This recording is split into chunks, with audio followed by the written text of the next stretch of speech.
কিয়ামতের কঠিন মুসিবতের সময় আল্লাহ রাব্বুল আলামিন একজন বান্দাকে যে 5টা প্রশ্ন করবেন। কয়টা প্রশ্ন? লা তাজুলু কদামা আবদিন ইয়াউমা হাত্তা ইউসআলু আন খামস। আল্লাহ রাব্বুল আলামিন কিয়ামতের মাঠে যেই 5টা প্রশ্ন করবেন, রাসূল বলে দিয়েছেন বনি আদম এই 5টা প্রশ্নের জবাব দেওয়া ছাড়া এক কদম উঠতে পারবে না। তার মধ্যে 1 নম্বর প্রশ্ন হচ্ছে ওয়ান উমরিহি ফিমা আফনা।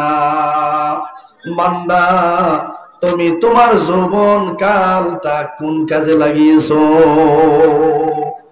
ও যুবক ভাইরা, তোমরা যদি তোমাদের যৌবন কালটা আল্লাহর ইবাদতের মধ্যে কাটাও, তোমরা যদি তোমাদের যৌবন কালটা কোরআন পড়ার মাধ্যমে কাটাও, তোমরা যদি তোমাদের ইবাদতটা তাফসীর মাহফিল শোনার মধ্যে কাটাও, আল্লাহ রাব্বুল আলামিনকে প্রশ্ন করতে পারবে, উত্তর দিতে পারবে, মালিক আমি আমার যৌবন কালটা তোমার ইবাদতের মধ্যে কাটিয়েছি, ঠিক কি না? আর যদি তোমরা তাসের আড্ডায় থাকো, জুয়ার আড্ডায় থাকো, ক্যারাম খেলার আড্ডায় থাকো, স্মার্টফোনের মধ্যে গেমসের মধ্যে লিপ্ত থাকো, তাহলে মালিককে জবাব দিতে পারবে না তোমরা যৌবনকালে কি করেছো। কারণ তোমার সব কিছু আল্লাহ রাব্বুল আলামিনের কাছে রেকর্ড আছে কি নাই।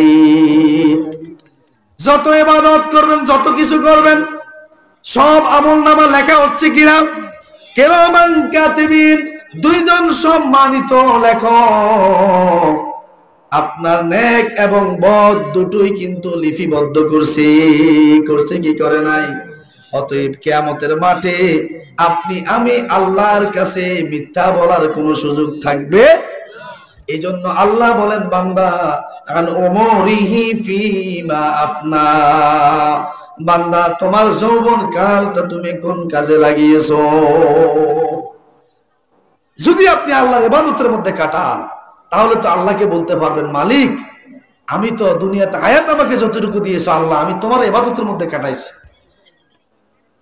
এবার দেখেন কিয়ামতের কঠিন মুসিবতের সময় আল্লাহ রাব্বুল আলামিন 7 শ্রেণীর মধ্যে একটা শ্রেণীকে তার আরশে আজিমের নিচে ছায়া দেবেন। তারা হচ্ছেন ওয়ারজুলুন কলবুহু মুআল্লাকুন ফিল মাসাজিদ। ওই সমস্ত মুসল্লি, ওই সমস্ত নামাজি যাদের দিলটা মসজিদের দেয়ালের সাথে লটকানো আছে। এবার প্রশ্ন করতে পারেন হুজুর ঘটনা কি? দিল তো আমাদের সাথেই থাকে, আমাদের দিলটা কিভাবে মসজিদের সাথে লটকা? এটা কিভাবে হলো? রাসূল তো বলছেন রাজুলুন কলবুহু মুআল্লাকুন ফিল মাসাজিদ।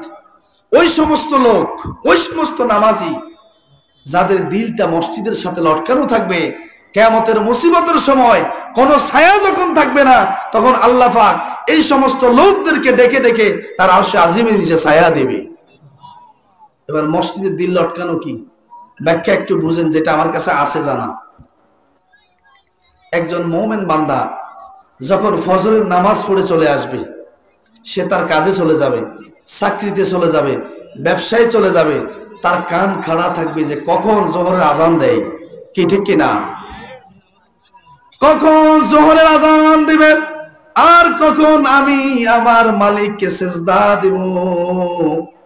যখন জোহর পড়ে আসে তখন তিনি যেখানেই থাকুক না কেন মনে মনে চিন্তা করে কখন মসজিদ থেকে আসরের আজান দেওয়া হবে, আর আজানের পরে আমি কখন গিয়ে আমার মালিককে সিজদা দিব।